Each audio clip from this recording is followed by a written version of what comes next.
Hello everyone. तो students, पिछली video में हमने देखा था कि बीटा फंक्शन और गामा फंक्शन से रिलेटेड जो क्वेश्चंस हैं प्रीवियस ईयर में पूछे हुए हैं वो किस तरह से आपसे पूछे जा सकते हैं।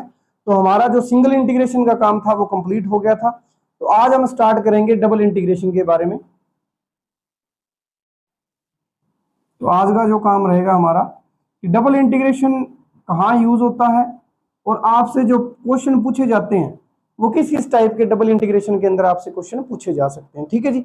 तो सबसे पहले जब हमने सिंगल इंटीग्रेशन किया था, ए टू बी लिमिट दी जाती थी और आपको एफ ऑफ एक्स जो कर्व दिया जाता था, ये आप बताते थे कि signed area under the curve, कि जो कर्व बनाया हुआ एफ एक्स उसके जो नीचे का एरिया होता है उसको निकालने के लिए इंटीग्रेशन का यूज होता था, सिंगल इंटीग्रेशन का। ठीक है जी। तो यहाँ पे हमने यूज किया था कि कोई कर्व है उसके नीचे जो एरिया अंडर दी कर्व, ये एरिया, इस एरिया को हमने with the help of strip cover किया था। यहाँ पे जो हमने काम किया था, रेक्टेंगुलर जो स्ट्रिप थी उसी को ए से स्टार्ट करके बी तक ले गए थे। ये कोई छोटा सा पोर्शन आपका dx था और ये जो हाइट थी वो आपको दी जाती थी y is equal to function के थ्रू। तो इस तरह से जब हमने काम किया था स्ट्रिप की हेल्प से, ये सरफेस एरिया जो एरिया है अंडर दी कर्व वो हमने ऐसे निकाला था। अब डबल इंटीग्रेशन के अंदर क्या होता है कि अगर आपको कोई रीजन दिया हुआ है, कोई भी रीजन दिया जा सकता है, जैसे मान लो रेक्टेंगुलर रीजन हो, तो इसको 2D के अंदर जो रीजन आर दिया हुआ है इसको आप बॉक्सेस की हेल्प से dx dy, यानी जिसकी लेंथ dx है और ब्रेथ dy है, इस तरह से क्या करते हैं, टुकड़ों में तोड़ देते हैं रेक्टेंगल स्ट्रिप्स की हेल्प से। ये जो छोटा सा पोर्शन है उस तरह, जैसे आपने देखा होगा कि चेस के अंदर जो बॉक्सेस बने होते हैं उस पूरे एरिया को क्या किया हुआ है, चेक्स जो बॉक्सेस है उनसे कवर किया हुआ है। तो यहाँ हम काम कर रहे थे स्ट्रिप के थ्रू, तो सिंगल इंटीग्रेशन आया था। जब डबल इंटीग्रेशन की बात करोगे तो डबल इंटीग्रेशन की जो आपका इंटीग्रेशन, डबल इंटीग्रेशन में क्या रहेगा कि इस पूरे रीजन को आपने बॉक्सेस की हेल्प से, स्मॉल बॉक्सेस की हेल्प से डिवाइड कर दिया। अब इस स्मॉल बॉक्स का बात करूं, एरिया क्या होगा dx dy, क्योंकि ये रेक्टेंगुलर बॉक्स बनेगा। तो रेक्टेंगुलर बॉक्स का एरिया क्या आएगा dx dy, इस छोटे से पोर्शन को। अब इसको मैंने क्या करना है, यहाँ पे अगर आप यहाँ पे देख रहे थे तो dx को मैंने मूव, ये जो आपकी रेक्टेंगल स्ट्रिप थी इसको मैंने वर्टिकली लिया था तो मूव कर रहा था हॉरिजॉन्टली। लेकिन इसमें आप देखोगे तो ये जो बॉक्स है वो आपको हर जगह 2D के अंदर मूवमेंट करना पड़ेगा इसका। तो यहाँ पे डबल इंटीग्रेशन की एंट्री होती है कि dx और dy, यानी इस छोटे से बॉक्स के जो एरिया है इसको आप x और y की लिमिट लगा के इसको क्या कर देते हो, ऐड कर देते हो, और ये आपका सारा टोटल एरिया आ जाता है एरिया ऑफ रीजन आर। तो ये कंसेप्ट आपका डबल इंटीग्रेशन का। ठीक है, यहाँ स्ट्रिप थी, यहाँ स्मॉल बॉक्सेस की हेल्प से इस एरिया को डिवाइड किया हुआ, वहां स्ट्रिप की हेल्प से हम क्या करते हैं, कवर करते होते हैं। ठीक है जी। दूसरा आप यूज कर सकते हो डबल इंटीग्रेशन का वॉल्यूम में, ये भी आएगा आगे, हम सरफेस एरिया और वॉल्यूम की बात करेंगे। वॉल्यूम अंडर गिवन सरफेस, कोई सरफेस आपको दिया जाएगा। अब सरफेस की जो इक्वेशन है वो z इज इक्वल टू कोई फंक्शन ऑफ एक्स वाई होता है। ठीक है जी। इस सरफेस के अंडर मान लो आप इसको 3D में बनाने की ट्राई करोगे, तो यहाँ पे मान लो इस सरफेस को मैं ड्रॉ करता हूं, तो इस तरह का ये जो सरफेस है इसका इसके जो अंडर वॉल्यूम क्रिएट होगा, यानी वॉल्यूम अंडर गिवन सरफेस।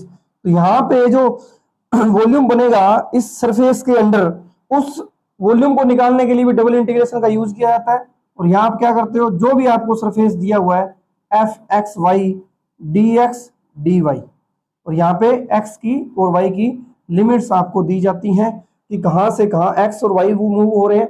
और ये जो z is equal to f x था, इसी तरह से यहाँ कर्व था, एरिया अंडर दी कर्व देखा था, यहाँ सरफेस आएगा तो वॉल्यूम अंडर दी सरफेस देखेंगे। ठीक है जी। तो ये आपका volume under the given surface निकालने के लिए भी यूज किया जाता है, इसकी एप्लीकेशंस आपको देखने को मिलेगी। ठीक है जी। तीसरा आप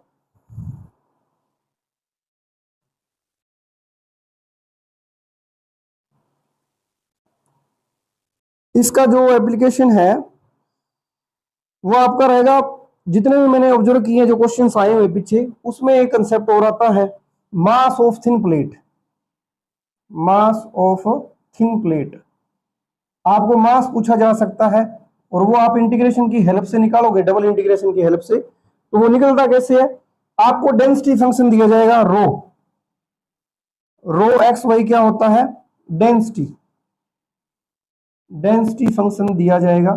अगर आप डेंसिटी फंक्शन को इंटीग्रेट कर देते हो dx dy, तो ये जो इंटीग्रेशन की वैल्यू आएगी वो आपका मास के इक्वल होता है थिन प्लेट का।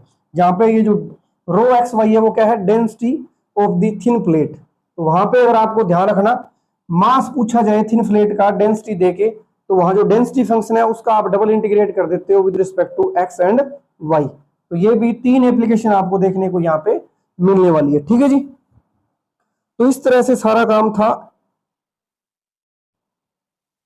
फिर यहीं पे सेंट्रो मास या सेंट्रोइड निकालने के लिए भी इसका यूज होता है डबल इंटीग्रेशन का, क्योंकि डायरेक्टली डबल इंटीग्रेशन में जो क्वेश्चन आई वो तो मैं आपको भी करवाने वाला हूं, उसकी टाइप्स हैं।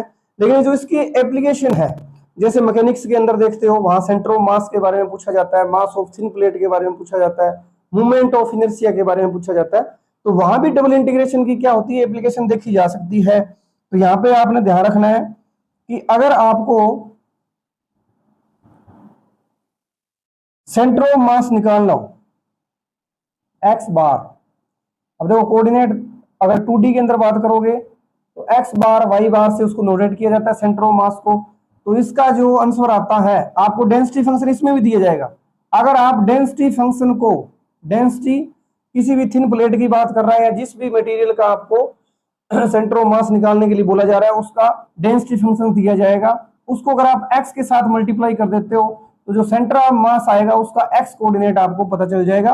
और इसको डिवाइड जो करना है वो 1/m से करना है, और यहाँ r ऊपर जो भी रीजन आपका कवर हो रहा होगा उसके बारे में। ठीक है जी, तो m यहाँ क्या है, 1/m जो किया है मास ऑफ थिन प्लेट। ठीक है, सेम y कोऑर्डिनेट निकालना है तो 1/m, और सेम रीजन जो रीजन दिया हुआ आपको यहाँ y से मल्टीप्लाई कर दोगे आप रो एक्स वाई, और यहाँ पे जो इंटीग्रेशन रहेगा dx dy के विद रिस्पेक्ट रहने वाला है। ठीक है जी, तो ये हमने निकाला coordinate of centre of mass, centre of mass के लिए। तो यहाँ पे डबल इंटीग्रेशन में पहली एप्लीकेशन तो है एरिया निकालने में, दूसरा है वॉल्यूम निकालने में, थर्ड हो गया मास के बारे में इंफॉर्मेशन, और फोर्थ में आपको मिल सकता है सेंटर ऑफ मास निकालने में। ठीक है जी, तो ये एप्लीकेशंस होती हैं डबल इंटीग्रेशन की। अब हम करेंगे कि हमें एग्जाम के अंदर जो पॉलिटिक्स, जो आपका पॉलिटेक्निकल लेक्चरर का स्क्रीनिंग टेस्ट होता है उसमें जो डबल इंटीग्रेशन के क्वेश्चंस हैं वो टाइप्स में देखने को मिलते हैं। तो ज्यादा मैंने 3 टाइप्स के क्वेश्चन देखे हैं जो डबल इंटीग्रेशन में आपको पूछे जा सकते हैं, तो उन्हीं की प्रैक्टिस करेंगे हम प्रीवियस ईयर क्वेश्चन के साथ।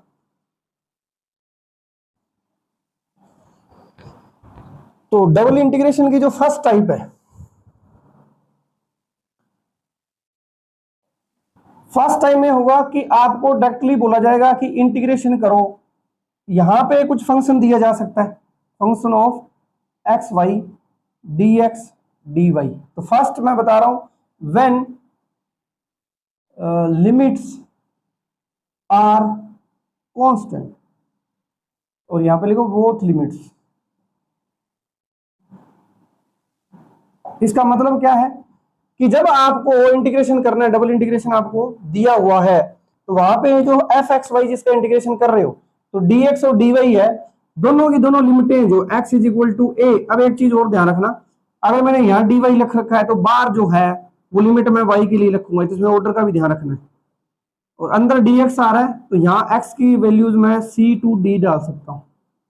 ठीक है जी, तो यानी कि पहले ही जो टाइप है फर्स्ट टाइप, उसमें आपको डायरेक्टली एक यहाँ फंक्शन ऑफ एक्स वाई दिया जाएगा, डबल इंटीग्रेशन करने के लिए दिया जाएगा, तो जिसके अंदर जो लिमिट्स हैं चाहे वाई वाली हो चाहे एक्स वाली, दोनों की दोनों क्या होंगी, कांस्टेंट होगी, वेरिएबल फॉर्म में नहीं आएगी। तो उस केस में आप क्या करते हो, डायरेक्टली जैसे हमने इंटीग्रेशन किया था सिंपल फॉर्मूलों के साथ वैसे ही काम चलता रहता है।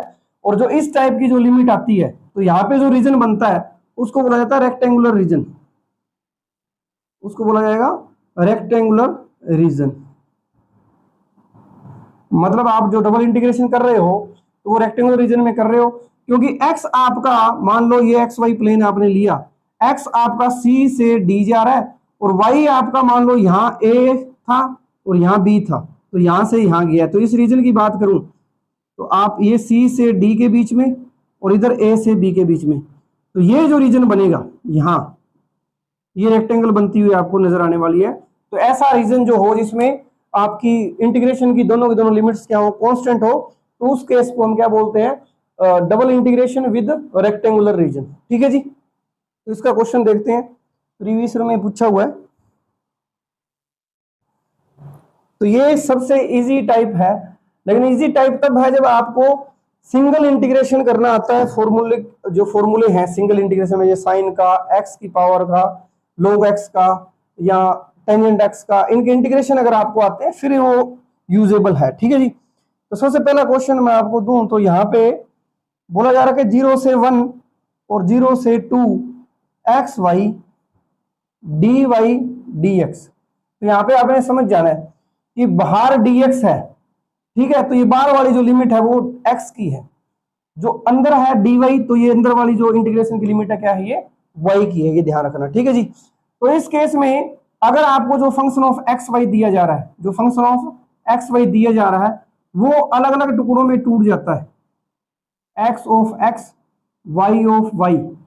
अगर ये फंक्शन देखो जैसे एफ ऑफ एक्स वाई, यहाँ क्या है, अलग अलग टूट रहा है, एक्स अलग है वाई अलग है। तो अगर ऐसा हो रहा हो तो आप डायरेक्टली इनको अलग अलग करके भी कर सकते हो। कैसे, यहां मैं जो 0 से 1 है वो एक्स के साथ कर दूंगा और प्रोडक्ट में 0 से 2 वाई को अलग कर दूंगा, ऐसे कर सकते हो। स्पेशल केस है ये, जब आपका function of x y, function of x अलग और फंक्शन ऑफ वाई अलग अलग हो जाए तो आप डायरेक्टली लिमिट के साथ अलग अलग इंटीग्रेट कर सकते हो। लेकिन ध्यान रखना, इंटीग्रेशन आपको जो लिमिट है इंटीग्रेशन की वो पहचाननी है कि जो बाहर वेरिएबल लिखा हुआ है dx, तो जो बाहर वाली लिमिट होगी वो क्या होगी, dx की रहेगी। फिर जैसे जैसे उधर से आओगे तो इधर से भी चले जाओगे। ठीक है। तो यहां से आपने पहले x और y की लिमिट भी पहचाननी है, इसमें गलती नहीं करनी, क्योंकि पूरा का पूरा क्वेश्चन जो है वो लिमिट के ऊपर डिपेंड करने वाला। अगर आपने लिमिट गलत ले ली तो फिर वो आंसर गलत देगा। ठीक है।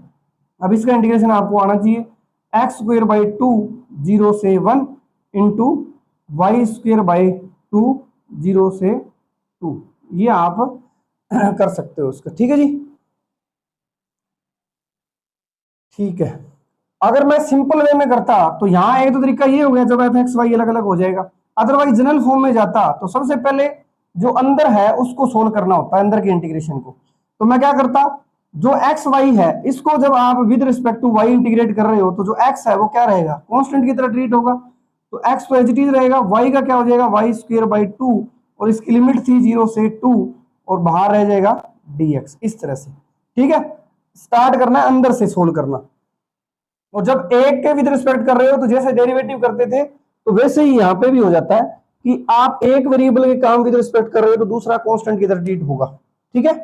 अब इसके अंदर आप अपर लिमिट पुट करोगे तो बाहर 0 से 1 2, एक्स तो कांस्टेंट है, यहां 2 पुट करोगे 4 बाई 2 2x आ जाएगा, 0 पुट करोगे तो 0 आ जाएगा, तो ये आ गया dx। तो यहां से ये क्या आया, एक्स स्क्वायर बाय 2 और 2 बाहर बैठा है, 0 से 1 इंटीग्रेट करोगे तो ऑब्वियस सी बात है 1 पुट करोगे तो 1 बाई 2 आ जाएगा, 0 पुट करोगे 0, तो 2 इंटू 1 बाई 2 आंसर क्या आ गया 1।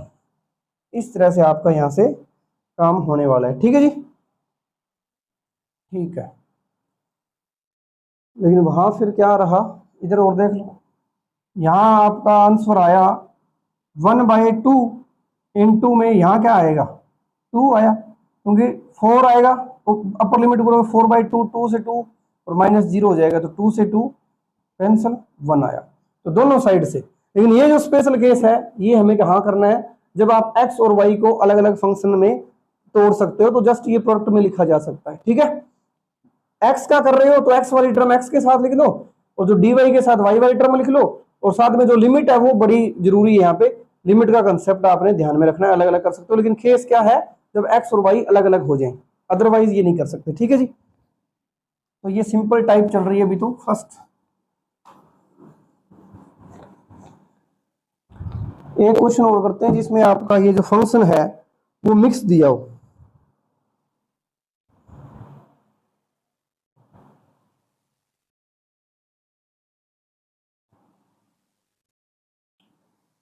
जैसे इंटीग्रेशन है आपका 1 से 2, 0 से 3, और जो फंक्शन दे रखा है एक्स स्क्वेयर प्लस वाई, और यहाँ है डी वाई डी एक्स। तो ये जो डबल इंटीग्रेशन है, यहाँ के ट्रिपल इंटीग्रेशन भी आएगा, तो वहां पे ऑर्डर बड़ा मैटर करता होता है, क्योंकि सिंगल इंटीग्रेशन में तो कोई चक्कर नहीं था, वहां तो एक इंटीग्रेशन था तो लिमिट इजीली पता चल जाती थी, लेकिन यहाँ ऑर्डर का मैटर रखेगा। जो बाहर है आउटसाइड, तो बाहर वाला जो इंटीग्रेशन होगा उसकी लिमिट बता रहा था। जैसे आउटसाइड इधर क्या है, dx है, तो x की लिमिट क्या है, जो बार बार पड़ा होगा 1 से 2, यानी x जो है वो आपका 1 से 2 तक जा रहा है, y क्या है 0 to 3 जा रहा है, ये लिमिट्स है, क्योंकि अंदर है तो इसको अलग कर दो। अब देखो ये जो fxy है उसको मैं इस तरह से प्रोडक्ट में नहीं लिख पा रहा, अगर नहीं लिख पा रहा तो फिर सिंपल जनरल तरीके से जाना पड़ेगा। तो सबसे पहले जो स्टार्ट करना है आपने इंटरनल इंटीग्रेशन से चलना है, जो अंदर का इंटीग्रेशन है, तो इसको आप ऐसे लिख सकते हो ब्रैकेट में। तो पहले इसको सोल्व करोगे, इसको सोल्व करोगे तो लिमिट आएगी 0 से 3। अब एक्स स्क्वायर है, with respect to y integration कर रहे हो, तो एक्स स्क्वायर क्या है, कांस्टेंट है, तो ये तो कांस्टेंट रहेगा, और इसके साथ 1 लगा हुआ था, उसका इंटीग्रेशन क्या हो जाएगा वाई, प्लस में वाई का क्या हो जाएगा वाई स्क्वायर बाय 2, और बाहर इंटीग्रेशन क्या आ जाएगा dx। अब यहाँ पे ये 1 से 2, अब आप अपर लिमिट पुट करोगे तो एक्स स्क्वायर तो एज इट इज आएगा, y की जगह 3 आ जाएगा, यहां पुट करोगे तो ये 9/2 आ जाएगा, 0 पुट करोगे सारा 0 हो जाएगा, यानी कि सिंपल ये बच गया। अब इसको आप विद रिस्पेक्ट टू x कर दो, और लिमिट क्या रखनी है 1 से 2 रखनी है, तो ये आपका आ जाएगा x³ प्लस 9/2x, क्योंकि जो x है x स्क्वायर है, x की पावर n होता है, उसका इंटीग्रेशन क्या होता है x की पावर n में एक ऐड कर देते हो, वही नीचे डिवाइड करते हो, तो x³/3, ये 3 से 3 कट गया, 9/2 है उसका x हो जाएगा। अब आप अपर लिमिट पुट करोगे तो 8 और 9 बच जाएगा, क्योंकि यहाँ पे 2 पावर 3 8 हो गया, यहाँ 2 पुट करोगे कैंसिल हो जाएगा, ठीक है, ये आ गया अपर लिमिट से। लोअर लिमिट पुट करोगे तो 1 प्लस 9/2। अब ये तो सिंपल सा है, इसको आप 17 माइनस 1 माइनस 9/2, 16 माइनस 9/2, तो ये आपका आंसर आ जाएगा, ठीक है जी। तो 39 माइनस 23/2 आ गया। इस तरह से आपने इंटीग्रेशन को सोल्व करना है। जो फर्स्ट टाइप रहेगी आपकी, जिसमें आपको रेक्टेंगुलर रीजन दिया जाएगा, मींस आपको जो इंटीग्रेशन की लिमिट है एक्स और वाई, वो दोनों की दोनों क्या होंगी, कांस्टेंट रहेगी। नेक्स्ट इसमें टाइप रहती है अपनी वेरिएबल लिमिट्स में। तो इसमें जैसे हमने पहली टाइप में देखा कि दोनों की दोनों जो लिमिट्स होंगी एक्स और वाई, यानी कि रेक्टेंगुलर रीजन होगा। अब इसमें क्या होता है कि आपकी एक लिमिट की इंटीग्रेशन की जो लिमिट है वो आपको कांस्टेंट दी है, जैसे मान लो x(a)(b) दी जा सकती है। y जो होगा वो क्या पता फंक्शन ऑफ x और function of another function f'(x), ये डेरिवेटिव मत समझना, इसको f1 कर लो, ठीक है। और यहाँ पे आपको कोई फंक्शन दिया जाएगा dx dy, और अगर कांस्टेंट लिमिट है तो ध्यान रखना कांस्टेंट लिमिट को ऑर्डर के अंदर सबसे आउटसाइड रखना है। जैसे यहाँ x की मैंने लिमिट क्या रखी थी कांस्टेंट, ये वेरिएबल फॉर्म में आ गई, तो dy को अंदर रखना है, जो y की लिमिट वेरिएबल फॉर्म में उसको इंटरनली सोल्व करना है, जो कांस्टेंट है उनको आपने बाहर रखना है, ठीक है जी। और इसमें और देखा जाए तो आपकी क्या पता y की लिमिट क्या हो जाए, कांस्टेंट हो जाए, और x डिपेंड कर रहा हो f(y), f(2y), और यहाँ कोई फंक्शन, और साथ में d। अब क्या आएगा, जो वेरिएबल लिमिट है वो अंदर, तो dx पहले आएगा, dy जिसकी लिमिट कांस्टेंट थी वो बाहर आएगा, ठीक है जी। तो सेकंड क्वेश्चन आपका इस तरह से देखा जाएगा। इसके अंदर भी दो टाइप के आपसे क्वेश्चन पूछे जा सकते हैं। पहला तो क्या होगा, डायरेक्टली सोल्व होने वाले होंगे, फर्स्ट टाइप। एग्जाम्पल के थ्रू समझाता हूं आपको मैं।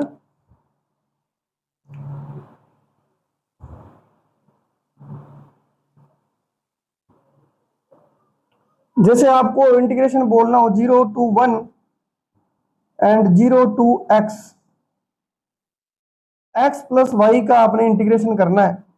अब जिसकी वेरिएबल लिमिट है, अब देखो यहाँ पे इस ऑर्डर में ये दिया हुआ इंटीग्रेशन है, तो इस ऑर्डर में आप देख सकते हो कि जो dx है, x की लिमिट है 0 to y, सॉरी 0 to 1, यानी कि कांस्टेंट फॉर्म में है, और जो y की लिमिट है वो आपका y जो है वो 0 to y क्या जा रहा है, x जा रहा है, और जो x है वो आपका 0 to 1 जा रहा है। तो सबसे पहले थोड़ा सा आपने रीजन को समझना है कि रीजन किस तरह का दिखेगा।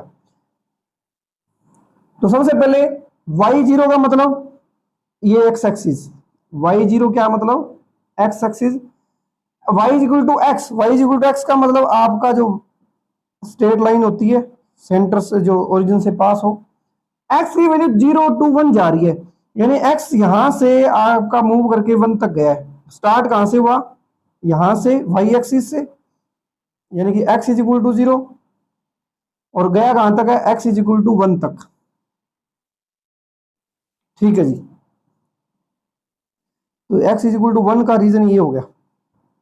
x इज इक्वल टू 1 को ड्रॉ कर लो, x इज इक्वल टू 0 को ड्रॉ कर लिया, y इज इक्वल टू 0 ये आ गया और y is equal to x ये आ गया। अब यहाँ पे जो रीजन बाउंड हो रहा है आप देख सकते हो कि जो y है वो 0 से स्टार्ट होके इधर ऊपर तक जा रही है ये, और इस चीज को करना कहां तक है, 1 तक। तो आप देख सकते हो इसमें जो y की लिमिट है, ये जो रीजन है इसको मैंने वर्टिकल स्ट्रिप से कवर किया हुआ यहां से ऐसे, और उसको 0 से 1 तक लेके जा रहे हैं। तो इस रीजन का एरिया पूछा जा रहा है, बट डायरेक्टली अगर इस रीजन का एरिया पूछा जाता तो मैं डायरेक्टली बता देता, वो क्या आ जाता, ये रेक्टेंगल है, ये x is equal to triangle है तो ये x इज इक्वल टू 1 है, ये हाइट जो है y is equal to x और x इज इक्वल टू 1, ये पॉइंट जो आएगा वो इंटरसेक्शन पॉइंट क्या आएगा, 1 1 आ जाएगा, ये 0 0 है। तो अब आपसे बोला जाए ये हाइट क्या है, 1 है। अगर मैं इस रीजन के एरिया की बात करूं तो डायरेक्टली आप कहोगे half into base into height 1, तो कितना आ गया 1/2 आ गया। बट यहां पे इस रीजन का एरिया नहीं पूछा कि bounded by this, x plus y को सोल्व करना है। तो इसके नीचे जो वॉल्यूम की बात हो सकती है, यहाँ पे मैंने आपको बताया था कि x प्लस वाई है, सरफेस के अंडर जो बनेगा उसकी बात हो रही है, ये फंक्शन है x y का। तो यहाँ पे सोल्व करने के टाइम क्या है, अब इसको आप इजिली सोल्व कर सकते हो डायरेक्टली। कैसे, अगर मैं आपको 0 to 1 है तो इंटीग्रेशन सोल्व करने का तरीका वही है कि पहले आप इंटरनल लिमिट जो वेरिएबल लिमिट है उनको सोल्व करो। तो x का integration with respect to y करोगे, एक्स वाई आएगा, y का y स्क्वायर बाई 2 आएगा, क्योंकि इंटीग्रेशन हम कर रहे हैं विद रिस्पेक्ट टू y, तो 0 to x हो गया और यहाँ dx बैठा है। अब आगे अगर आप लिमिट पुट करोगे इसमें तो y की जगह x रखोगे तो x square plus x square by 2 d of x is equal to, ये आपका 3/2 बन गया, तो 3/2 बाहर आ गया और एक्स स्क्वायर dx 0 से 1, तो ये आपका 3/2 एक्स क्यूब बाई 3 का 1/3 मैंने बाहर निकाल लिया, अंदर जो बचा वो एक्स क्यूब 0 से 1 बच गया, 3 से 3 कैंसल, तो ये आया 1/2 और यहाँ पे एक्स क्यूब का अपर लिमिट पुट करोगे 1 आ जाएगी, तो आंसर 1/2। इसको सोल्व कर लिया हमने। ठीक है जी, तो इसमें तो फर्स्ट टाइप थी कि जब वेरिएबल लिमिट आ जाए तो आपने क्या किया, सोल्व करके आंसर इसका निकाल लिया यहां से, और ये सोल्व हो रहा था इजी। बट सेकंड टाइप आपको देखने को मिलेगी कि ऐसा क्वेश्चन होगा जिसके अंदर ये जो है आपका इजीली सोल्व नहीं होगा। ठीक है, ये सेकंड टाइप में देखेंगे। तो एक क्वेश्चन हम इसी का समझते हैं कि वेरिएबल लिमिट के अंदर यहां पे y की लिमिट क्या थी, वेरिएबल फॉर्म में थी और x की लिमिट फिक्स थी।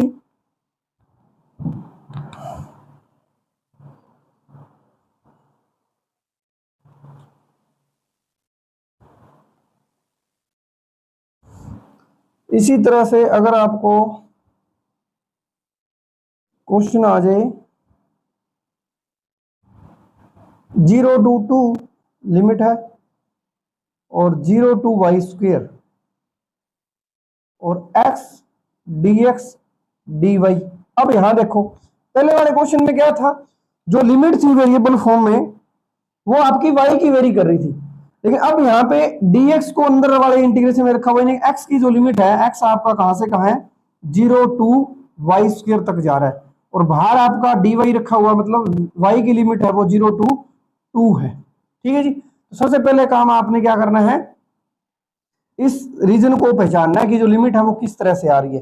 तो यहाँ पे भी आप इजीली देख सकते हो कि पहले हम इंटीग्रेशन जो सोल्व करेंगे इंटरनल से स्टार्ट करेंगे, तो इंटरनल आपका जो ऑर्डर है वो dx को चेंज करने के पे मिल रहा है। यहाँ पे आप इंटरनली सोल्व कर पा रहे हो, जैसे वो भी था वहां पे विद रिस्पेक्ट टू y किया था, यहाँ विद रिस्पेक्ट टू x करना है। तो पहले तो आप आउटर लिमिट को रखो 1 से 2, अब यहाँ 0 to y स्क्वायर, x का करोगे एक्स स्क्वायर बाई 2 आ जाएगा विद रिस्पेक्ट टू dx और dy बाहर एज इट इज पड़ा है। ठीक है जी, 1 से 2 ये 1/2 बाहर आ जाएगा, एक्स स्क्वेयर की जगह क्या आएगा, अब देखो आपने एक्स की जगह अपर लिमिट पुट करनी है तो एक्स का स्क्वेयर करना है, तो जब एक्स की जगह वाई स्क्वेयर पुट करोगे तो वाई की पावर 4 आ जाएगा, और लोअर लिमिट पुट करोगे तो 0 आ जाएगा, तो ये y की पावर 4 माइनस 0, वाई पावर 4 आ गया डी वाई। अब इसको सोल्व करोगे तो हाफ बाहर चला गया, लिमिट आपकी 1 से 2 है, और y पावर 5/5 इंटीग्रेशन इसका आ जाएगा। ठीक है जी, इसको सोल्व कर लोगे तो आंसर आ जाएगा। तो यहां से अपर लिमिट पुट करोगे तो 2 पावर 5/5 माइनस 1/5, ये आपका आंसर हो गया। सोल्व कर सकते हो इसको इजीली। ठीक है जी, तो इस तरह से जो फर्स्ट टाइप है उसमें आपकी क्या पता y की जो लिमिट है वो वेरिएबल फॉर्म में हो, क्या पता x की लिमिट्स जो है वो वेरिएबल फॉर्म में हो, एक वेरिएबल फॉर्म में और दूसरी जो कांस्टेंट लिमिट है वो कांस्टेंट हो। तो ध्यान रखना, सबसे पहले आप वेरिएबल जो लिमिट वाला इंटीग्रेशन है उसको आप सोल्व करते होते हो ऑर्डर के अंदर, और जो जिसकी लिमिट आपकी कांस्टेंट है उसको बाहर की तरफ रखते हो, उसको बाद में हम प्रेफरेंस देते हैं। ठीक है जी, तो ये था वेरिएबल फॉर्म में फर्स्ट टाइप। अब वेरिएबल फॉर्म में सेकंड टाइप क्या है,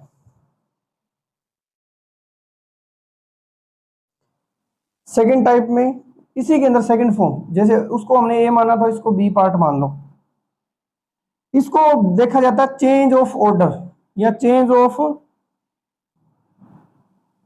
ऑर्डर ऑफ इंटीग्रेशन।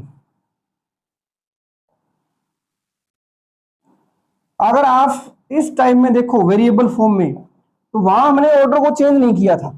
जैसे जो भी हमें इंटीग्रेशन दिया जा रहा था कि y चाहे वेरिएबल फॉर्म में था चाहे x वेरिएबल फॉर्म में था, लिमिट जो कांस्टेंट उसको बाहर रखा था, तो ये जो ऑर्डर दिया हुआ था ना एज इट इज, उसी ऑर्डर में जैसे इसमें ये ऑर्डर रखा हुआ है, तो आपने क्या करना है, पहले इंटरनल वाले को करोगे तो with respect to y integration start करना था।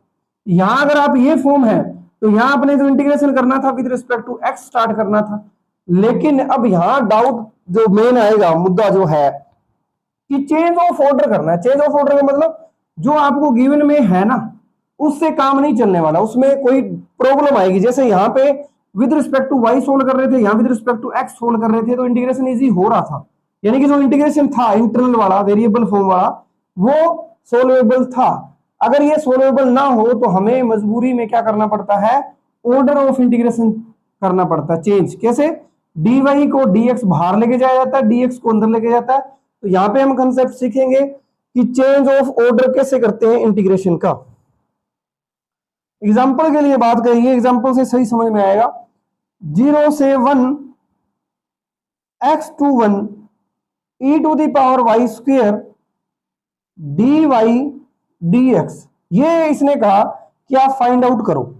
ठीक है जी, अगर जो हमें गिवन है हम क्या करते हैं, सबसे पहले जो इंटरनल इंटीग्रेशन है उसको सोल्व करते हैं। तो हमारा टारगेट क्या रहेगा कि इसको सोल्व कर लो, बाद में जो कांस्टेंट लिमिट है वो कर लेंगे। तो जब आप इसकी तरफ जाओगे e to the power y square dy, और y की जो लिमिट है वो x to 1 है, वेरिएबल फॉर्म में है, तो आप e to the power y square का इंटीग्रेशन नहीं जानते। e to the power y square का जो इंटीग्रेशन है विद रिस्पेक्ट टू y आप नहीं कर पाओगे। जो आप जो फर्स्ट टाइप थी इसी की, उसमें इजिली आप चाहे dy था चाहे dx था, वो इंटीग्रेशन सोल्व हो रहा था। लेकिन यहाँ पे प्रॉब्लम आ गई कि आप इस ऑर्डर में रहते हुए आप इस इंटीग्रेशन को सोल्व नहीं कर पाओगे। तो सबसे पहला काम क्या होता है, उस रीजन को लिखना है। इसमें पहले वाले में चाहे लिखो ना लिखो, लेकिन जो चेंज ऑफ ऑर्डर इंटीग्रेशन होगा वो आपको पता कैसे चलेगा, इस तरह से आएगा कि जो ऑर्डर दिया होगा उस ऑर्डर में रहते हुए आप इंटीग्रेशन को सोल्व नहीं कर पाओगे। तो आप क्या करोगे, सबसे पहले y की जो लिमिट है वो देखो, y की लिमिट है y is equal to x to y is equal to 1। इसी तरह से x की जो लिमिट है वो x 0 to 1 है। तो ये मैं आपको बार बार बोल रहा हूं, बस ध्यान रखना, इंटीग्रेशन की जो लिमिट है वो बड़ी जरूरी है कि x और y क्या है, पहचान ली हमने। ठीक है, अब इस रीजन को ड्रॉ करने के लिए हम क्या करेंगे, पहले y इज इक्वल टू 1 बताओ, कहां आएगा y इज इक्वल टू 1, ये रहा y इज इक्वल टू 1। ठीक है जी, फिर है y is equal to x, y is equal to x ऊपर की तरफ जाती हुई स्ट्रेट लाइन है, और ये यहां पे कट करेगी क्योंकि ये तो y is equal to x वाली लाइन है। तो ये कट कहां करेगी, इंटरसेक्शन पॉइंट क्या आएगा, इसमें y को 1 पुट कर दो तो यहाँ x भी 1 आ जाएगा, तो ये जो पॉइंट है वो आएगा 1 1। ठीक है जी, x इज इक्वल टू 0, ये x is equal to 0, y axis को बोला जाता है x इज इक्वल टू 0, ठीक है। x इज इक्वल टू 1, ये x1 है यहाँ, तो यहां से जो लाइन निकलेगी ये हो गया। ये सारा पहले आपने क्या करना है, ड्रॉ करना है। अब देखो, अब इसमें रीजन तो ये भी है, बाउंडेड रीजन ये भी है। मेन जो मुद्दा यहां आएगा कि आप जब ये सारी लाइंस जो है, जो आपको गिवन इन्फॉर्मेशन है, वो आप ड्रॉ कर लोगे, तो अब आपने रीजन पहचानना है कि किस रीजन की बात ये कर रहा था। तो इसने बोला कि जो y है ना वो x to 1 जा रहा है। अगर आप इस रीजन में बात करो तो y आपका 0 से स्टार्ट होके x तक जा रहा है। देखो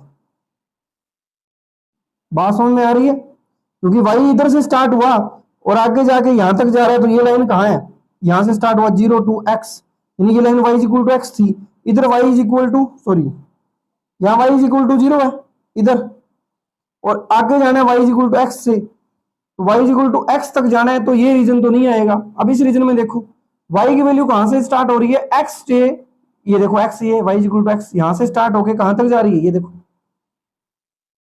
इस तरह से आपने सबसे पहले रीजन देखना है, और x कहां है, यहां 0 होता है, और इधर ऊपर देखोगे तो वो 1 तक जा रहा है। एक लिमिट फिक्स कर दी, ये जो स्ट्रिप थी आपने इसको आपने 0 से 1 तक लेके गए हो, आप इसको 0 to 1, तो आपका रीजन जो आया यहाँ y इक्वल टू x से लेके y इक्वल टू 1 तक गया है, और ये 0 to 1 गया हुआ आपका, ठीक है जी। तो ये रीजन आपने पहले बनाना है।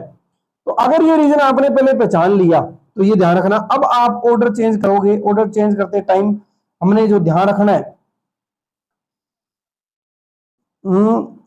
0 और x to 1, ओहो ये रीजन ये नहीं आएगा, सॉरी ये मैंने गलती कर दी।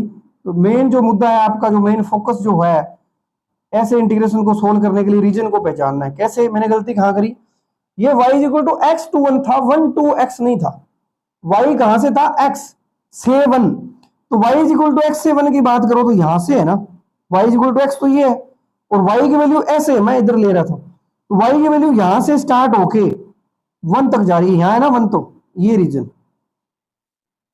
और आप इसमें देख सकते हो x जो है वो यहां तो 0 होता है x, और आगे जाके 1 हो गया, ऐसे राइट साइड में गया, तो ये रीजन है, मैंने रीजन गलत सिलेक्ट कर लिया था, ठीक है। तो ये ध्यान रखना।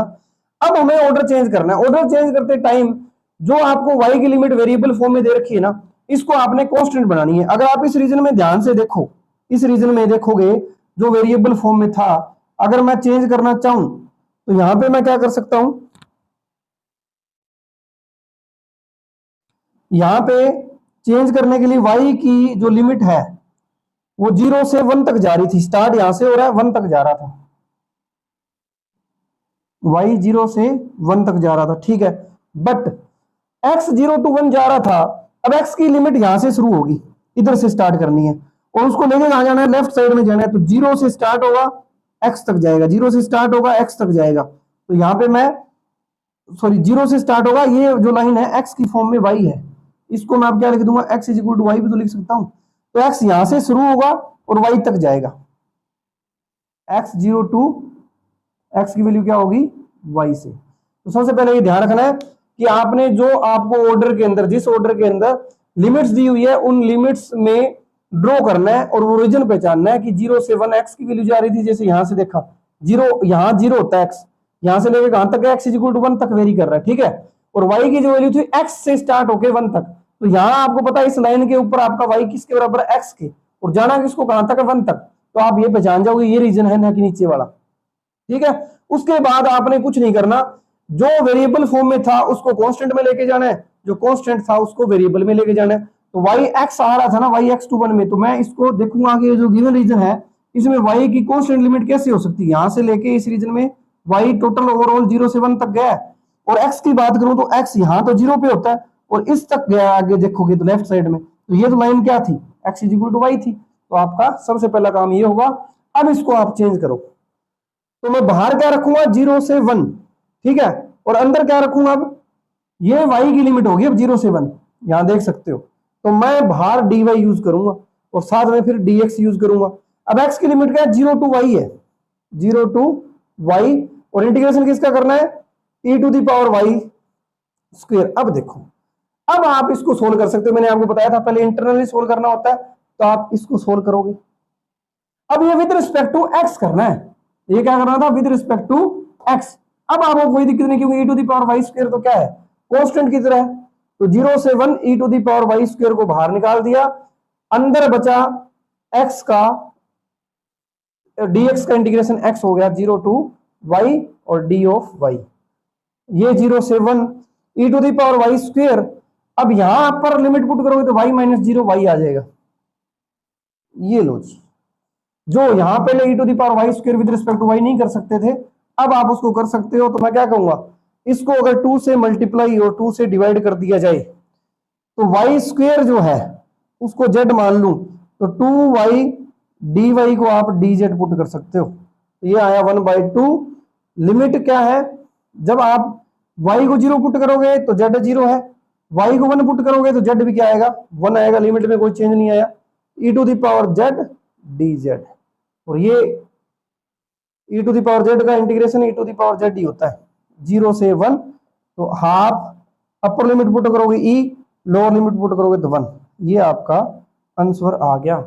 मतलब कि जो चेंज ऑफ ऑर्डर है वो कितना इंपॉर्टेंट है आप यहां से समझ सकते हो। जिस इंटीग्रेशन को हम यहां जिस ऑर्डर में दिया हुआ था सोल्व नहीं कर पा रहे, ऑर्डर चेंज करते ही आपने सोल्व कर लिया। ठीक है जी, एक क्वेश्चन और देखते हैं।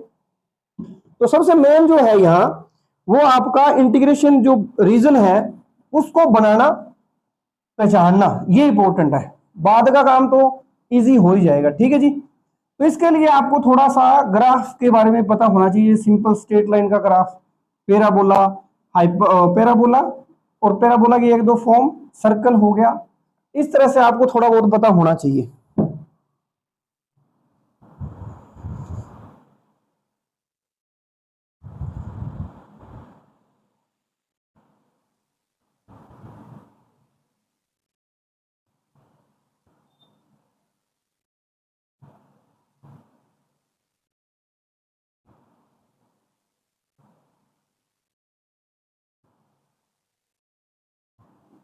क्वेश्चन है 0 to infinity and x to infinity e to the power minus y upon y dy dx। तो इस टाइप के काफी इंपॉर्टेंट क्वेश्चन होते हैं जो ज्यादातर आपको देखने को मिलेंगे डबल इंटीग्रेशन के अंदर। जो change of order of integration है बहुत ज्यादा इंपॉर्टेंट है, इसके क्वेश्चन हर एक एग्जाम में पूछे जाते हैं। ठीक है जी, तो यहाँ पे था, तो सबसे पहले जो हमें गिवन है उसको ट्राई करते हैं, कर सकते हो नहीं कर सकते। तो यहाँ पे तो इंटीग्रेशन जो है अगर विद रिस्पेक्ट टू y किया जाए तो e to the power minus y by y है, जिसको सोल्व करना इम्पॉसिबल है हमारे लिए, हमें इसका इंटीग्रेशन का कोई मेथड नहीं आता। तो हम क्या करेंगे, अगर जैसे ही अगर आप कर सकते थे तो आप कर लेते, अब यहाँ पे नहीं हो रहा, इसका मतलब हमें हेल्प लेनी पड़ेगी चेंज ऑफ इंटीग्रेशन का ऑर्डर की। ठीक है जी, तो यहाँ पे सबसे पहले समझो कि x की जो लिमिट है बाहर वो नजर आ रही है, x 0 टू इन्फिनिटी की तरफ जा रहा है। ठीक है, y जो है आपका x से स्टार्ट होके टू इन्फिनिटी जा रहा है। अब x जो है वो 0 से इन्फिनिटी है, तो यहां से आपको पता चल ही रहा है कि x जो है वो पॉजिटिव है और y भी क्या है, पॉजिटिव होना पड़ेगा। यानी कि आपका जो x है वो 0 से इन्फिनिटी मतलब इधर जा रहा है और ये 0 टू इन्फिनिटी इधर जा रहा है, प्लस इन्फिनिटी। तो सबसे पहला काम, अब y is equal to x की बात हो रही है तो इसको ड्रॉ कर लो, y is equal to x. ये आपका क्या है, x इज इक्वल टू 0 और ये क्या है, y इज इक्वल टू 0। ठीक है, अब इसको समझते हैं कि एक्चुअल में ये वाला पोर्शन था या ये था। इसने शुरू में क्या बोला था, y जो है वो x से इन्फिनिटी जा रहा था, तो y is equal to x, तो ये रहा, यहां से इन्फिनिटी की तरफ जा रहा है, तो रीजन ये है आपका ऊपर वाला रीजन। ठीक है, और यहां आप देख सकते हो 0 से स्टार्ट हो गए, x यहां 0 है, इधर स्टार्ट हो गए, अब ये भी ऊपर बढ़ता जाएगा, ये भी चलता जा रहा है, तो ऐसे करते ये x इधर 0 इन्फिनिटी की तरफ जाएगा, तो रीजन आपका ये है। ठीक है, अब इसकी आपने ऑर्डर चेंज करना है, तो जो आपको वेरिएबल फॉर्म में था उसको आपने कांस्टेंट बनाना है और कांस्टेंट वाले को वेरिएबल बनाना है। जैसे मैं y is equal to x, ये रीजन पहचान लिया पहले मैंने। अब आपको मैं कहूं कि ओवरऑल देखा जाए तो y स्टार्ट तो 0 से ही हो रहा है ना, इधर से y 0 से लेके ओवरऑल देखा जाए इन्फिनिटी तक चला गया इस रीजन में, लेकिन जो x है वो यहां से स्टार्ट हो गया इस तक आ रहा है। यानी कि x is equal to y, start 0 से हुआ, x is equal to y, जैसे जैसे जाओगे यानी x का पता कहां से चल रहा है, x is equal to y तक पता चल रहा है। यानी कि इसकी लिमिट जो है मैं चेंज कैसे करूंगा, ये जो x था वो आपका 0 से स्टार्ट होके कहां तक जाएगा, x is equal to y तक जाएगा, और y आपका 0 टू y वेरी कर जाएगा इन्फिनिटी तक। ठीक है, अब कर दो चेंज इसको, यानी कि जो कांस्टेंट बनाया है मैंने y को 0 टू इन्फिनिटी उसको रखूंगा बाहर, तो इधर से dy भी क्या आएगा, बाहर आएगा। फिर आपकी बारी आएगी dx की अंदर, आपने सोल्व किसको करना था, e to the power minus y by y को। ठीक है, अब e to the power minus y by y लिख दो, और इंटीग्रेशन की लिमिट जो है वो अब क्या हो जाएगी, x की लिमिट है 0 से y। लो जी, अब कर सकते हो आप, जो पहले dy dx था अब वो dx dy हो गया। अब आप विद रिस्पेक्ट टू x पहले करोगे, पहले जो dy करना पड़ रहा था जिसको पता नहीं आपको, मेथड को स्टैंडर्ड है नहीं, तो हमने चेंज कर लिया, अब ये इजी हो गया। 0 to infinity e to the power minus y y by, ये क्या हो जाएगा, ये तो आपका कांस्टेंट है जो विद रिस्पेक्ट टू x करोगे, क्योंकि अब हम ये सोल्व करेंगे, वहां सोल्व नहीं कर सकते थे, ऑर्डर चेंज कर दिया। अब आप dx का करोगे तो वो आ जाएगा x, 0 से y बाहर dy।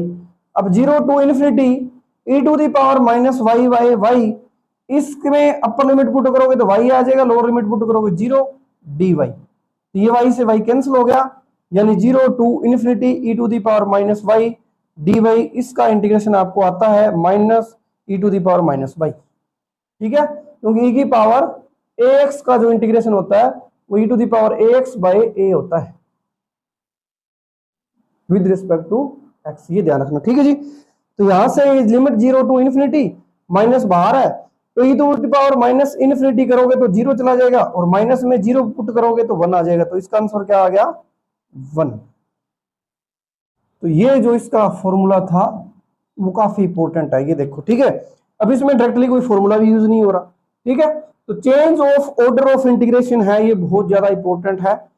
इसमें 2 से 3 क्वेश्चन पूछे हुए थे यूपीपीएससी वाले में, जो लेक्चरर का पॉलिटेक्निकल लेक्चरर का था उसमें से मैंने 2-3 क्वेश्चन उठाए हैं, तो इसी तरह से चेंज ऑफ ऑर्डर वाले और डायरेक्टली जो वेरिएबल फॉर्म वाले क्वेश्चंस पूछे हुए हैं इजीली। ठीक है जी, तो ये थी आपकी सेकंड टाइप। सेकंड टाइप को मैंने रखा था वेरिएबल लिमिट्स में। वेरिएबल लिमिट्स में भी 2 टाइप के क्वेश्चन पूछे गए, एक तो जिस ऑर्डर में दिया हुआ था उस ऑर्डर में वो सोल्व हो रहे थे, हमने सोल्व किया और निकल लिए। बट यहां इसमें एक दिक्कत आ सकती है कि जो ऑर्डर आपको दिया हुआ है उस ऑर्डर में जरूरी नहीं कि वो सोल्व हो, क्या पता उसमें जो स्टैंडर्ड इंटीग्रेशन सोल्व ना हो रहा हो, तो हमें वहां पे हेल्प लेनी पड़ती है change of order of the integration. वो हम कैसे करेंगे, जब हमें रीजन बनाना आएगा, तो आपको थोड़ा बहुत रीजन की नॉलेज भी होनी चाहिए। अगर रीजन नहीं बना सकते फिर आप ऑर्डर कैसे चेंज करोगे, क्योंकि कई बार इसने ऑर्डर के हिसाब से वर्टिकल स्ट्रिप ले रखी हो, फिर हमें हॉरिजॉन्टल स्ट्रिप लेनी पड़ेगी।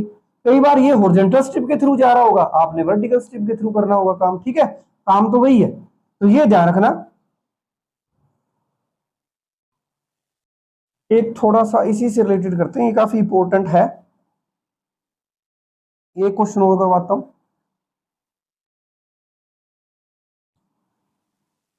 तो आपने इस टाइप पे जितने भी क्वेश्चंस कर सकते हो वो प्रैक्टिस करने हैं।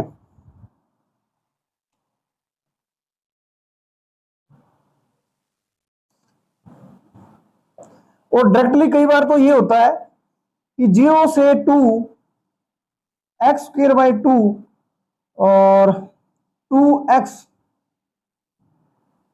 F of x y d y d x, ये लो। कई बार क्वेश्चन कैसे पूछा जाएगा, जैसे वो तो सोल्व करवा लिया कि सोल्व करो, अब की बार आपको फंक्शन दिए ही नहीं, आपसे बोला गया कि अगर इस इंटीग्रेशन की ऑर्डर चेंज कर दोगे तो वो कैसा दिखेगा। आपसे ऑप्शन में दिया जाएगा कि ऑर्डर चेंज करो, चेंज ऑर्डर ऑफ इंटीग्रेशन। यह क्वेश्चन में लिखा होगा कि after change of order of integration, change of order of integration, ये बड़ा कंफ्यूजन वाला है कि अगर आप इस इंटीग्रेशन की ऑर्डर को चेंज कर सकते हो, जैसे ऑर्डर यहां तो पहले क्या dy है फिर dx है, तो ये कहेगा आप इस इंटीग्रेशन का ऑर्डर चेंज कर दो, यानी कि dy को बाहर ले जाओ dx को अंदर ले आओ। तो उसके लिए हमें समझना पड़ेगा पहले कि आपका जो x था वो पहले 0 से कहां जा रहा था, x इज इक्वल टू 2, और y आपका x स्क्वायर बाई 2 से y is equal to 2x जा रहा था। अब यहां पे पंगा क्या है कि अगर आपको ये पता है ये ग्राफ किसका है या y is equal to 2x का, तो ठीक है कि y is equal to mx तो है, वो तो क्या होती है, ओरिजिन से पास करती हुई स्ट्रेट लाइन होती है। अब यहां पे क्या होगा, पैराबोला होता है ये आपको मैं फॉर्म लिख सकता हूं कि y square is equal to 4ax, x square is equal to 4ay। ये पैराबोला की दो फॉर्म होती हैं स्पेशल, जिसमें आपका जो वर्टेक्स है वो 0 0 ओरिजिन के ऊपर होता है। अगर ओरिजिन पे ना हो तो y minus k whole square is equal to 4ax minus h, या फिर x माइनस एच का whole square 4ay minus k. तो इन दोनों का जो आपका वर्टेक्स जो है वो एच के होगा। जब हम कोऑर्डिनेट ज्योमेट्री करेंगे तो वहां पे मैं ये दोबारा करवाऊंगा, लेकिन एक बार के लिए यहाँ पे जब हम ये इंटीग्रेशन वाला काम कर रहे हैं तो इसमें थोड़ा सा बेसिक आपको पता होना चाहिए, उससे काम चल जाता है। तो इस फॉर्म का कोई भी दिखे तो वो पैराबोला होता है और उसका जो वर्टेक्स है वो एच के हो जाता है। ठीक है जी। और पैराबोला में अगर ध्यान से देखो तो पैराबोला 4 टाइप के बनते हैं। एक तो लेफ्ट साइड में बनता है, एक आपका इधर बनता है, एक अपवर्ड होता है, एक डाउनवर्ड होता है। ये 4 टाइप के बनते हैं यहाँ पे। ठीक है जी। और यहाँ पे अगर मैं एक पैराबोला से करवाऊंगा आपको, जैसे कि मान लो ये आपका इस साइड वाला पैराबोला है, ये ओरिजिन वाला है, वर्टेक्स आपका क्या हो गया, ओरिजिन। तो ओरिजिन से आगे की तरफ अगर इस फॉर्म में देखोगे ना, अब देखो यहाँ पे एक्स वाला पॉजिटिव है तो पैराबोला आपका ये इस टाइप का पैराबोला, इस पैराबोला का जो शेप स्ट्रक्चर होगा इसमें देखो कि एक्स जो है वो नेगेटिव नहीं हो सकता। एक्स नेगेटिव क्यों नहीं हो सकता, क्योंकि ये वाई स्क्वायर है, जो लेफ्ट साइड वाली क्वांटिटी है पॉजिटिव है, तो पक्की बात है इसको आपको पॉजिटिव होना पड़ेगा, उस वजह से एक्स को पॉजिटिव साइड लेना पड़ेगा, तो ग्राफ आपका इधर आ जाता है। तो जो भी वर्टेक्स होगा उससे अंदर की तरफ, जिस साइड बना है उससे अंदर की तरफ आगे जाओगे ए डिस्टेंस आगे, तो ये पॉइंट आपको कैसा दिखेगा, अगर ए डिस्टेंस गया हूं तो हॉरिजॉन्टल गया हूं तो ए 0 दिखेगा। ठीक है। इसी तरह से अगर मैं ग्राफ को माइनस बना देता, y square is equal to minus 4ax, तो आपका ग्राफ ऐसे बनता इधर। ठीक है। और जो आपका जो वर्टेक्स है वो अभी भी 0 0 है, तो मैंने आपको बताया अंदर की तरफ जो होगा ए डिस्टेंस आगे, तो इधर 0 0 है तो इधर आओगे तो लेफ्ट साइड में हो गया। अब तो लेफ्ट साइड में पॉइंट दिखता है -a0, तो ये फोकस हो जाएगा -a0 पे। तो यहीं से अगर आप ऑब्जर्व करो तो ये तो ओरिजिन के ऊपर काम हो रहा था, ये ओरिजिन से शिफ्ट हो जाएगा। तो शिफ्ट के बाद अगर एच के आपका एच के अगर वर्टेक्स है, तो अगर आप फोकस की बात करोगे तो वो डिपेंड करेगा कि वो इस तरह का है या इस तरह का है। जैसे मान लो यहीं पे हो जाता एच के वाला करवा देता हूं, और मैं पैराबोला ये ले लेता हूं, ये ऐसे।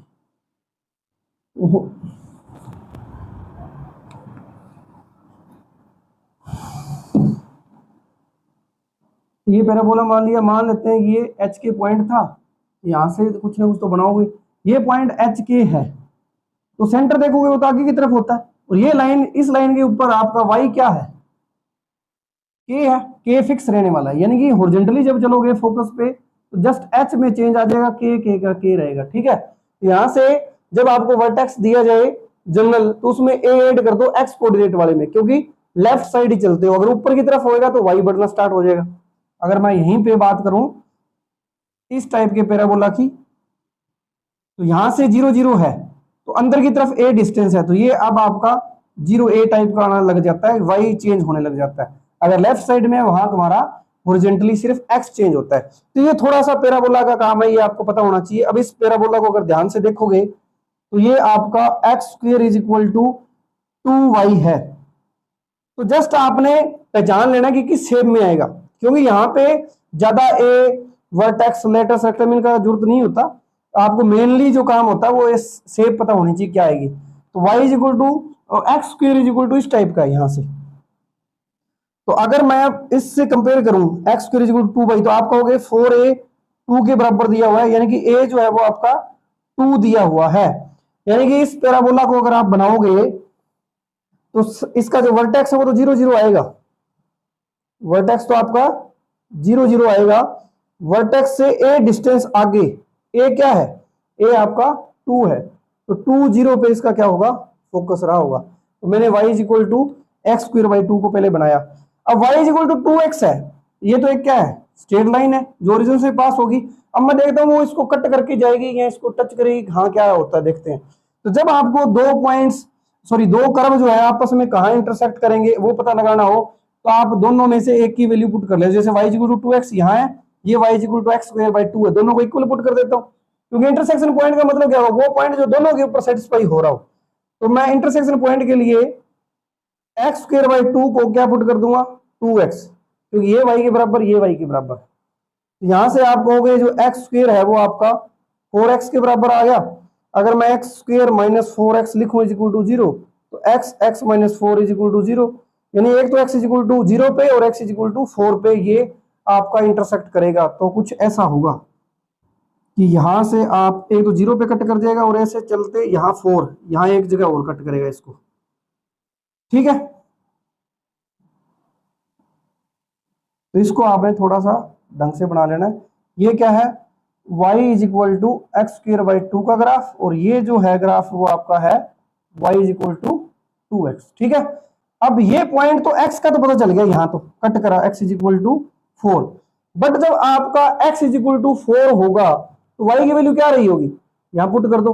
x की जब वैल्यू 4 रही होगी तो 4 पावर 2 16 बाई 2, तो ये 8 हो जाएगा। ये जो पॉइंट है 4 8 रहने वाला है, ये पॉइंट क्या आ जाएगा आपका 4 8, यही होगा, ठीक है। तो अगर कुछ गड़बड़ नहीं है तो ये सारा काम सही है। तो सबसे पहले काम तो ये हो गया, अब रीजन कर लिया, ठीक है।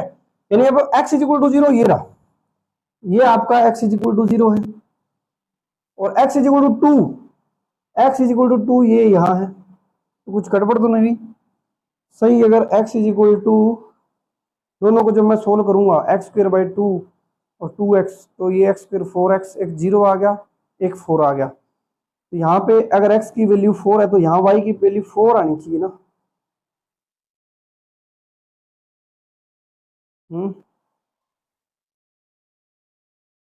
हाँ ठीक है, यही आएगा 8 ही आएगा। और x इज इक्वल टू 2 बनाओ, x इज इक्वल टू 2, ये x इज इक्वल टू 2 है। अब रीजन देखते हैं, रीजन में क्या बोला था कि भाई आपका स्टार्ट जो एक्स स्क्वायर बाई 2 से हो रहा है और कहां जा रहा है 2x तक, y की जो वैल्यू है वो उल्टा लिख दिया क्या मैंने इसको, क्योंकि एक्स स्क्वायर बाई 2 तो ऊपर चला गया, ये सही लिखा हुआ है। कुछ तो इसमें गड़बड़ है, क्योंकि y की वैल्यू यहां से स्टार्ट हो रही है, इसमें y की वैल्यू x2 इस कर्व तक जा रही है, और x की वैल्यू 0 से 2 यहां तक जा रही है, ये 0 to 2 आ गया। तो ये था इंटीग्रेशन, तो जो आपका रीजन था मेन ये वाला। तो पहले तो मैंने कहां से कहां y एक्स स्क्वायर बाई 2 से y is equal to 2x तक जा रहा है, ठीक है। तो एक्स स्क्वायर बाई 2 से 2x तक जाओगे तो ये तो इंटरचेंज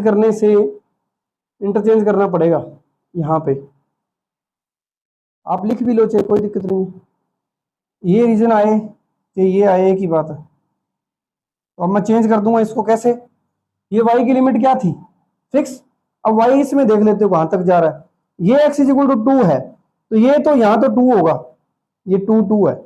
ये पॉइंट क्या होगा, जब इसमें 2 डालोगे इस कर्व के अंदर तो ये आएगा 2, ये भी 2 आएगा।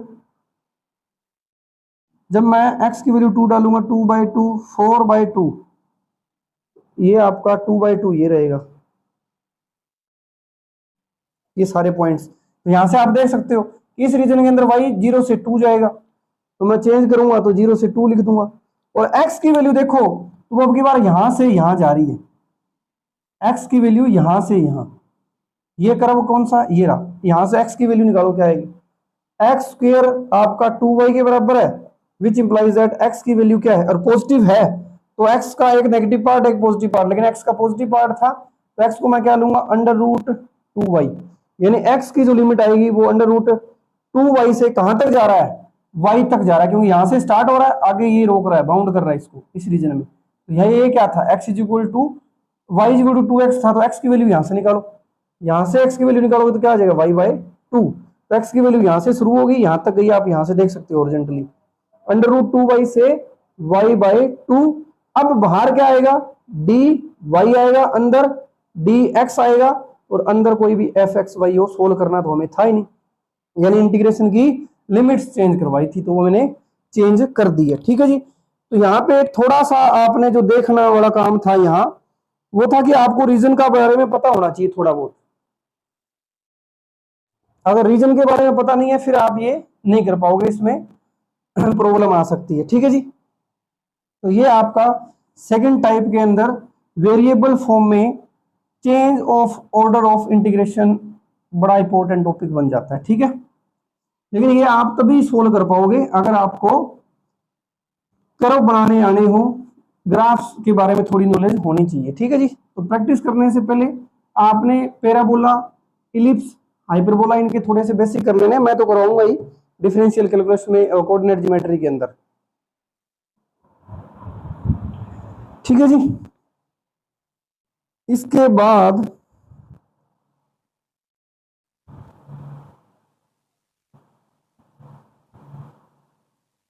फोर्थ टाइप आती है पोलर कोऑर्डिनेट की, ये भी काफी इंपॉर्टेंट है। ये आपकी सेकंड टाइप में 3 हो गए, अब मैं इसको थर्ड टाइप ले लेता हूं, टाइप थर्ड।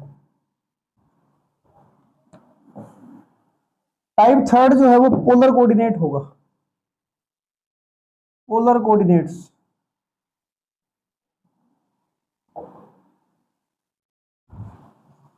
इसमें क्या होता है कि अगर मान लो आपको कोई इंटीग्रेशन सोल्व करना हो, double integration f x y d x d y, यहां पे आपको लिमिट्स दी जा रही हैं, इसको सोल्व करना है। अगर आपको ये है कार्टेशियन कोऑर्डिनेट्स, पोलर कोऑर्डिनेट में आने के लिए एक्स को आप क्या पुट करते हो आर कोस थीटा, वाई को क्या पुट किया जाता है आर साइन थीटा। तो अगर आप इस कार्टेशियन फॉर्म को पोलर फॉर्म में लेके जाना चाहते हो तो आप वहां पे क्या करोगे, एक्स को आर कोस थीटा, वाई को आर साइन थीटा पुट करोगे। ठीक है, इसके बाद यहां कंसेप्ट आता है जेकोबियन का, ये काफी इंपॉर्टेंट है, जेकोबियन, जेकोबियन मैट्रिक्स या जेकोबियन डिटरमिनेंट। ठीक है, इसमें क्या किया जाता है कि आप शुरू में जो आपको गिवन था उसमें जो वेरिएबल थे वो एक्स और वाई थे, और जब आप पोलर कोऑर्डिनेट्स बनाओगे, पोलर फॉर्म में जाओगे तो वहां आप नए वेरिएबल यूज करोगे आर और थीटा। ठीक है जी, तो यहां पे जो dx और dy था और यहां जो dr और d थीटा रखेगा उनके बीच में क्या इंटरलिंक होता है वो बताना है। तो नए वेरिएबल जो बनेंगे dx dy पुराने वेरिएबल जो थे उसके साथ में हमेशा ध्यान रखना जेकोबियन डिटरमिनेंट होता है, इसको जेकोबियन डिटरमिनेंट मैट्रिक्स, इसका भी डायरेक्टली क्वेश्चन पूछा जाता है कि जेकोबियन बताओ, वो भी कर लेते हैं कि dx dy जो दिया हुआ था यहाँ वो नए वेरिएबल में आपने लिखा है, तो ऐसे नहीं सोचना कि dx dy की जगह डायरेक्टली dr d थीटा आ जाएगा, उसके साथ यहाँ पे नए वेरिएबल चेंज करोगे तो जेकोबियन मैट्रिक्स जो होती है उसका डिटरमिनेंट भी मल्टीप्लाई हुआ होता है, फिर जाके वो नए चेंज होते हैं dr d थीटा। अब मेन है कि ये जो जेकोबियन मैट्रिक्स का डिटरमिनेंट है ये क्या है, जेकोबियन मैट्रिक्स क्या है, तो ये आपका होता है डेल, नीचे भी डेल, ऊपर रखे जाते हैं जो पुराने वेरिएबल थे ओल्ड वेरिएबल्स, और नीचे रखा जाता है न्यू वेरिएबल्स। ठीक है, और इसका मीनिंग ये होता है कि सबसे पहले हम एक मैट्रिक्स लेते हैं, ये इसको डिटरमिनेंट लिख देता हूं डायरेक्टली, आप डिटरमिनेंट लोगे एक्स वाई दो वेरिएबल पुराने, आर थीटा न्यू वेरिएबल, ऐसे ही करने हैं। ठीक है, तो यहां से जो एक्स होता है फर्स्ट रो में हम क्या करते हैं, एक्स का, अब देखो एक्स है r cos theta r sine theta, यानी एक्स और वाई आर पे भी डिपेंड कर रहे हैं, थीटा पे डिपेंड कर रहे हैं, मींस दो वेरिएबल के ऊपर डिपेंड कर रहे हैं, तो यहाँ पे जो आपका डेरिवेटिव आएगा वो पार्शियल आएगा। ठीक है, एक से ज्यादा वेरिएबल्स पे डिपेंड करता है कोई फंक्शन, तो उसका जो डेरिवेटिव्स होते हैं वो टोटल डेरिवेटिव तो नहीं लिखते, वहां पार्शियल डेरिवेटिव लिखोगे। तो x का विद रिस्पेक्ट टू r और x का विद रिस्पेक्ट टू थीटा, दूसरी रो में y का विद रिस्पेक्ट टू r और y का विद रिस्पेक्ट टू थीटा। ये जो डिटरमिनेंट का आंसर आता है वो आपका जैकोबियन बनता होता है। यहाँ पे वेरिएबल आपके 2 3 जितने भी हो सकते हैं, और नीचे भी फिर उतने वेरिएबल चेंज करने पड़ेंगे, क्योंकि ओल्ड वेरिएबल से न्यू वेरिएबल बना रहे हो तो सभी को चेंज करोगे। तो यहाँ पे ध्यान रखना, डिटरमिनेंट ऑलवेज डिफाइन होगा, इसका ऑर्डर जो आएगा वो स्क्वायर मैट्रिक्स ही बनेगी, क्योंकि जितने ऊपर उतने नीचे बनेंगे। ठीक है, तो वहां से वो डिटरमिनेंट पॉसिबल हो जाएगा। जब यहां कर लेते हैं कि x इक्वल टू r था, y इक्वल टू, ये अगर जैकोबियन निकालना हो यहाँ, तो x का विद रिस्पेक्ट टू r करो, x का विद रिस्पेक्ट टू r क्या हो जाएगा cos थीटा, और x का विद रिस्पेक्ट टू थीटा करोगे तो माइनस r sin थीटा। ठीक है जी, y का विद रिस्पेक्ट टू r करोगे sin थीटा, y का विद रिस्पेक्ट टू थीटा करोगे तो r cos थीटा। अब इसका डिटरमिनेंट निकालोगे तो इसको इसके साथ मल्टीप्लाई करोगे, क्या आएगा r cos square theta, minus ये माइनस प्लस हो जाएगा और r sin स्क्वायर थीटा। अब r कॉमन लिया तो अंदर बचेगा cos square theta plus sin square theta, वो क्या होता है 1। तो इसका जो जैकोबियन है वो क्या आ जाएगा 1 आ जाएगा। तो यहां से अगर आप इसको पोलर फॉर्म में लेके जाना चाहते हो तो आप क्या कहोगे कि यहाँ x की जगह हम r cos थीटा पुट करेंगे, y की जगह r sin थीटा पुट करेंगे, dx dy है उसकी जगह r dr d theta use करना है। जो सबसे बड़ी प्रॉब्लम यही आती है कि हम डायरेक्टली क्या कर देते हैं, dr d थीटा नहीं होगा, जैकोबियन का भी मल्टीप्लिकेशन होता है। ठीक है जी, तो इस तरह से हम कार्टेशियन फॉर्म से इंटीग्रेशन को अगर पोलर फॉर्म में लेके जाना है तो इस तरह से लेके जाया जा सकता है। और यहां बेसिकली काम आपने तभी करना है कि अगर आपका जो फंक्शन है वो function of x square y square का हो, तब बड़ा इंपॉर्टेंट काम हो जाता है वहां पे। क्योंकि जब एक्स स्क्वायर वाई स्क्वायर का हो जाएगा तो वहां x square plus y square को तुम पुट कर दोगे आर स्क्वायर, यहां से देख लो, क्योंकि x square plus y square है कार्टेशियन के अंदर, तो आप एक्स को आर कोस थीटा, वाई को आर साइन थीटा पुट करोगे तो ये x square plus y square किसके बराबर आ जाएगा, आर स्क्वायर के बराबर। आप काम कर सकते हो सर्कल के ऊपर। ठीक है जी, अब एक सर्कल के अंदर देखोगे तो आर जो है वो 0 टू आर जो भी दी होगी रेडियस, और जो थीटा होगा वो पूरे सर्कल पे बात की जाए तो 0 से 2 पाई होता है। तो यहाँ पे हम जो आपकी मर्जी है डी थीटा को बाहर रख रहे हो तो थीटा को 0 से 2 पाई पूरे प्योर सर्कल के ऊपर, पूरे कंप्लीट सर्कल के ऊपर, और आर की बात की जाए तो वो 0 से कुछ आर आपको दिया जाएगा, उसके अंदर वो हम देखेंगे एग्जांपल्स के थ्रू। तो आज ने हमने इतना ही करना है कि पोलर कोऑर्डिनेट्स में लेके कैसे जाया जा सकता है। कि एक इंटीग्रेशन है जिसमें इस तरह का नजर आ रहा है तो उसको हम कैसे पोलर कोऑर्डिनेट्स में चेंज करेंगे, वहां पे कैसे हम लिमिट्स निकालेंगे, ये इंपॉर्टेंट था। ठीक है जी, तो आज की वीडियो में इतना ही। नेक्स्ट वीडियो में मैं लेके आऊंगा पोलर कोऑर्डिनेट से रिलेटेड आपके क्वेश्चंस, और साथ में जो नेक्स्ट टाइप्स बची हुई है हमारे पास, एक टाइप और बची हुई है, उसको सोल्व करेंगे, फिर हमारा स्टार्ट होगा ट्रिपल इंटीग्रेशन। ठीक है जी, थैंक यू।